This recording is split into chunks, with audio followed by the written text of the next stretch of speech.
भारत लगातार दुनिया को अपना दम दिखा रहा है, चाहे हथियारों की बात की जाए या फिर निर्यात करने की बात हो। भारत ने हर सेक्टर में दुनिया के तमाम देशों को पछाड़ दिया है। शायद यही वजह है कि मन की बात कार्यक्रम में पीएम मोदी ने इन बिंदुओं का जिक्र किया। अब पीएम मोदी ने क्या कुछ कहा, ये हम आपको इस वीडियो में बताएंगे। नमस्कार, जय हिंद, भारत तक देख रहे हैं आप, मैं हूं आयुष।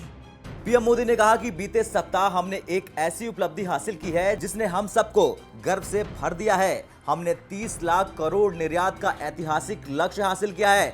इसका एक मतलब यह है कि दुनिया भर में भारत में बनी चीजों की डिमांड बढ़ी है। दूसरा मतलब यह भी है कि भारत की सप्लाई दिनों दिन, और इसका एक बहुत बड़ा संदेश भी है। एक समय में भारत से निर्यात का आंकड़ा कभी 100 बिलियन, कभी 150 बिलियन और कभी 200 बिलियन हुआ करता था। अब आज भारत 400 बिलियन डॉलर तक पहुंच गया है। देश विराट कदम तब उठाता है जब सपनों से बड़े संकल्प होते हैं। पीएम मोदी ने कहा कि भारत के लोगों का ये सामर्थ्य अब दुनिया के कोने कोने में नए बाजारों में पहुंच रहा है। इसकी बदौलत ही हम 400 बिलियन डॉलर का लक्ष्य हासिल कर सकते हैं। पीएम मोदी ने कहा कि कामयाबी की ये लिस्ट बहुत लंबी है, और जितनी लंबी ये लिस्ट है उतना ही बड़ा मेक इन इंडिया की ताकत है, उतना ही भारत का विराट सामर्थ्य है।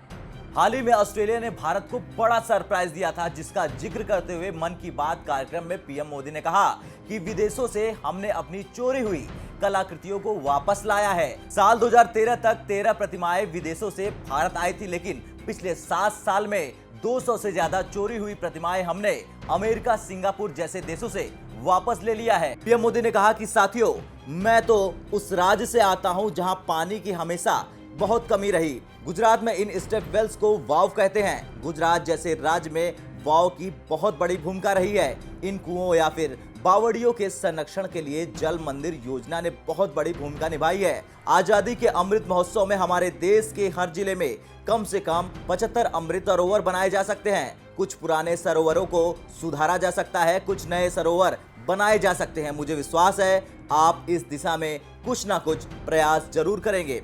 पीएम मोदी ने देशवासियों को नवरात्रि की बधाई दी। उन्होंने कहा कि कुछ ही दिन बाद ही नवरात्र शुरू हो रहे हैं। नवरात्र में हम व्रत, उपवास, शक्ति की साधना करते हैं, शक्ति की पूजा करते हैं। यानी हमारी परंपराएं हमें उल्लास भी सिखाती हैं और संयम भी। हम सबको साथ लेकर अपने पर्व मनाएं, भारत की विविधता को सशक्त करें, सबकी यही कामना है। खैर, पीएम मोदी ने एक बार फिर मन की बात करके तमाम सवालों के जवाब दे दिए हैं जो देश उनसे जानना चाहता था।